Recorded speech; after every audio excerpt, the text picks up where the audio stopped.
Hey everyone, Golden Ninja 3000 here again. In 2021, I uploaded what was a bit of a ridiculous comparison between the $50 Daily Bugle released in 2014 to the $350 Daily Bugle released in 2021.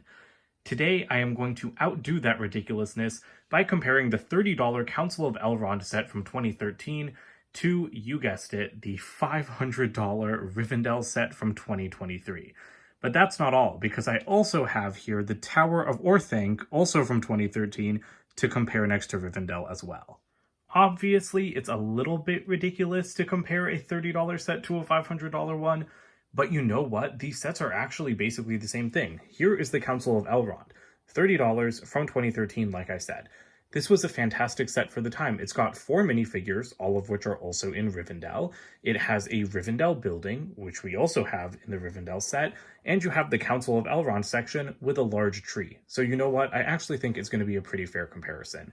Just doing a brief overview of this set, though, you did only get 3 chairs in this one. You do have a little tree over there. The elven archways were represented in this set, just like they are in the new one. But of course it is pretty small and it's just a little taste of Elrond's home. But if you really look at these sets together, you'll see that basically I'm right. The Rivendell set of 2023 is just the Council of Elrond with an elven building. It does have a tower added on to the left and a river and forge and gazebo added on to the right. But if you simply take those sections away, you're left with just a big version of the 2013 set. Here we go. With those sections removed, this comparison is a little fairer, although obviously not by much. But you know what? Again, this is why I wanted to do a comparison, not just for the laughs, but because they both have the exact same feature. Look at the 2013 set. You can disconnect these sections and have a separate council and a separate building. And of course, you can do the same thing with the 2023 set. I'm going to have to yank it closer to me, but we can just pick up the council section. Oh, sorry, Pippin. And then you can display that completely separately from the building. So look at that. The same functionality remains intact even 10 years later. Let's take a look at the 2 building sections first. All jokes aside, I think that the 2013 building was actually pretty decent, even though it was just a couple of pillars and a little weapons rack. The tree had some nice colors on it. I do have Arwen standing in the middle there. The roof was decent for what it is back then, but these archways were brand new in 2013, and they really captured that high soaring elven architecture. You also had a little flight of steps, even though this set was really, really small. However, obviously the new building is so much better. I would say the roof is the biggest improvement, just because if we think about building techniques in 2013, with a larger budget, I'm sure we would have still seen this type of architecture in a larger set. We wouldn't have seen something as delicate as those like scroll bits.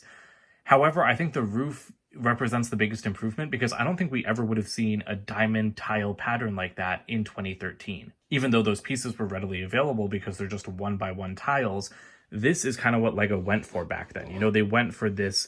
Like, when they were doing a tiled roof, they went with cheese slopes. And so I think that this is what LEGO would have done, even if, say, even if they had made a $350 Rivendell set back in the day. So that's why I think the roof is the biggest improvement. However, I also think that the thing that this set has going for it is that it doesn't leave anything really ugly. The only ugliness that's revealed from this set is like a little 1x4 Technic brick. But when you remove the Council of Elrond from the 2023 Rivendell set, you're left with this huge gaping empty hole, and it doesn't look good, you know, like you're seeing anti-studs, you're seeing black and white colors. There is a little Eye of Sauron Easter egg, but that's not something that's displayable. You don't want to leave it looking like that, while you can leave the 2013 set completely separate without an issue. As for the council sections, you'll see that they've essentially remained the same, and they're actually pretty close in size, at least closer in size than I expected, given how large the overall Rivendell set is. You still have a relatively round base. The new one is much rounder, whereas this one was more like octagonal. You do have a couple of chairs. The big joke about the 2013 set was that no one in the set could sit in the chairs because Elrond had a cape, Arwen had a dress, and then these two had short legs. Of course, now people can sit in the chairs because LEGO included alternate pieces for those characters with short legs and with the robe pieces. But honestly, like, I still think that this version of the set has some stuff going for it. The plinth is built much better on the new one just because it's smaller, but I mean, LEGO still managed to capture some interesting angles on this one. Although I think this one's too tall, because like look at how short Gimli looks next to it. But this one had a really interesting play feature. If you position Gimli right here, you could pretend like he was striking the ring with his axe, and then boom, he goes flying and you see the Eye of Sauron. That was a... oh, whoops. I did that completely wrong. You're supposed to hit it from the back, but you know what? Same idea. You see the Eye of Sauron, and that was a really nice feature. Of course, we have the brick-built eye on the new one, but it's not the same as like actually integrating a play feature, and I'm not saying there needed to be a play feature in a display set like Rivendell. I'm just saying I really love this feature. I think it's adorable, and it's a great inclusion. So I think that this set definitely has that advantage. The other advantage is that even though this tree looks a lot worse, it's built much better. It's very secure, it's very sturdy, it's not going anywhere. I really dislike the tree on this Rivendell set, on the 2023 one. All of these pieces are very delicately put together, nothing wants to stay in place, everything is always falling all over itself, and it's just extremely annoying to someone like me who wants everything looking absolutely perfect. This was only one of 2 areas of the build that actually disappointed me on Rivendell, and it wasn't a great note to end the set on, since that's how you finish building the set. Of course, the other thing the new one has going for it is enough chairs for the entire fellowship, a wonderful inclusion. The 2013 version, though, did have decorated chair backs. This version just has these popsicle pieces used as the backs. And I mean, I think that the popsicle pieces look good, but hey, technically we have to give a point to the 2013 set because it did have actual decoration, even if it was just stickers. But yeah, overall, the new chairs definitely look better. I just think that it's really interesting how you can actually compare these sets, even though they are so different in price and even though they came out 10 years apart. And I think that comparing these sections just really shows how much LEGO has grown in the last 10 years. Moving on to Orthanc, first off, I'm sorry for the awkward lighting. It's hard to light this area properly when I'm dealing with something as tall as Orthanc, but these are the 2 direct-to-consumer Lord of the Rings sets. Orthanc retailed for $200 in 2013. It was actually the first big set I ever bought, and by big, I mean over $200. I have such fond memories of building Orthanc. I still love it to this day. I've destroyed it and rebuilt it probably like 4 times, and that was all just within the first 2 years of owning it. It's been assembled in my bedroom since like 2016 now, I think was maybe the last time I rebuilt it. But yeah, Orthanc is one of my favorite sets ever, and I'm really glad that Rivendell is joining it as one of my favorite sets ever, because these 2 together, to me, they just prove how unmatched LEGO Lord of the Rings is in terms of direct-to-consumer sets. Now, I'm a huge Harry Potter fan. Like, I buy every single LEGO Harry Potter set, and that theme has a direct-to-consumer set every single year.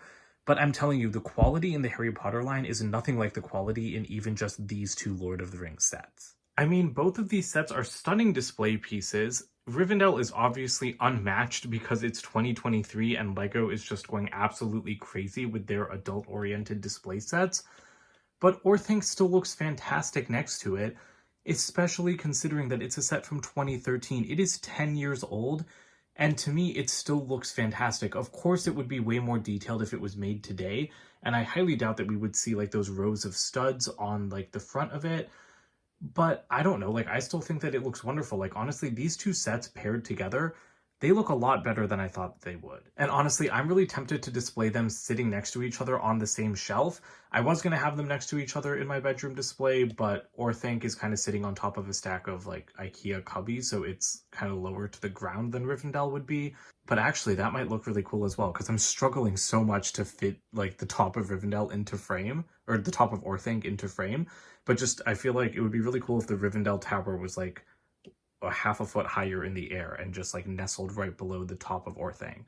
Even interior detail-wise, Rivendell obviously has a huge building with tons of references, but it's also very open air. Orthanc is kind of the opposite. Like, it does have that room, which is pretty open air, but it has a lot more interior detail in some areas. And I've always loved the interior of Orthanc. You know, it's not 100% accurate to the movies because we don't really see anything other than Sauron's throne room in there. But it's wonderful. You know, I love Orthanc so much. Holy cow. Just looking at the inside of it right now, which I haven't looked at in probably like 2 years, I'm just overcome with a rush of happiness because I really, really love it. So, I mean, there's not much of a comparison to be had here because I don't think one is necessarily better than the other. I mean, objectively, Rivendell is better. Objectively, it's better. It comes with way more minifigures, new pieces. It's 2023, so the level of detail is outstanding. And also, Orthanc isn't available anymore, so it's not really fair to be like, oh, Orthanc is better, go buy it, because it's probably really expensive on the aftermarket at this point. I just wanted to show them together because they are our crown jewels of the Lord of the Rings theme, and I'm really, really hoping that we get a Barad-dûr to join them next year. But yeah, I think that for now, like these two sets are definitely some of my favorites, and honestly, I feel like I need to just make a ranking of my favorite sets of all time because these two might be in the top 5. Maybe. If they're not in the top 5, they're definitely like in the top 7. Quick clarification on that ranking, Rivendell is definitely in the top 5. I don't know if Rivendell and Orthanc would both be in the top 5 without actually making a ranking, but I want to assure you guys that Rivendell is truly one of the best LEGO sets of all time.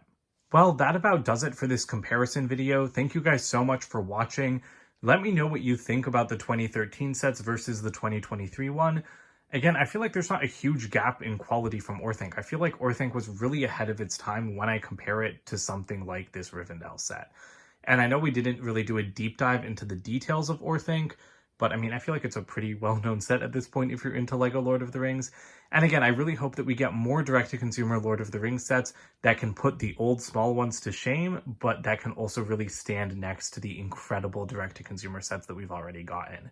Don't forget to comment, like, and subscribe, and check out my website, goldenninja3000.com, and I'll see you guys with more videos soon. Bye for now.